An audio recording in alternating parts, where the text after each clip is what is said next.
I think it always, for me at least, it always starts with the borrower and their situation, right? So we're never going to. I don't usually go into any conversation pushing a product. I think it's really important to understand like what the goal is of the buyer, what they're looking to do, and like what their goals are sort of long term. Because I think each program and the different programs are going to have different sort of pros and cons depending on what they're looking to do. So I tell everyone, I mean, the last thing I want to talk to people about is product, because we just need to figure out what their goals are, and we'll make it work. Like there's always going to be a way to make something work for them. Yeah. So from my standpoint, I always get people coming to me like, hey, well, can I do this program or can I do this program? You know, how do I qualify for that? And it's like, let's take a step back. What are you trying to do? What do you want to accomplish? What do you want to do with the property?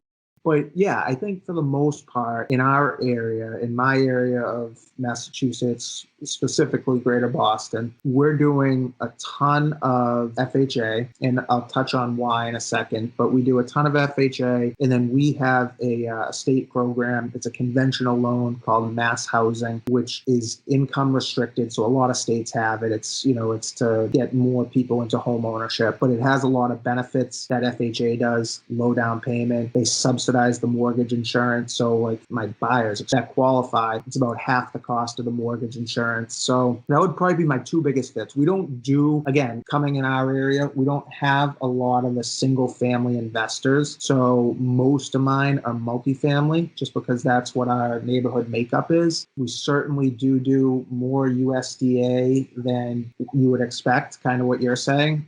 We have some pockets too that aren't far from the city that people are like, what is this rural program? And I'm like, this suburb actually qualifies, and it's people are surprised by it. Yeah. So I think we do a lot of that. But the reason I think FHA, so we do a lot of FHA, and I think the benefits just outweigh the negatives, right? I mean, everyone will come to me, and I'm sure you hear it all the time too. It's like, well, the mortgage insurance is so expensive and all that. And I'm like, again, in our area, they're buying $900,000, $1.1 million assets.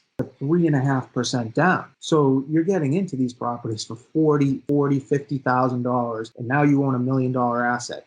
Like, would you trade that for the $600 a month you're paying in mortgage insurance to own $1 million asset for that? I mean, that's a really good return. So I think when you boil it down for people, like it's easy to get caught up in the minutia of it. But if you're looking to grow your portfolio and you're looking to do it at a low down payment, there are going to be sacrifices or some negatives attached with it, but it's just making it work.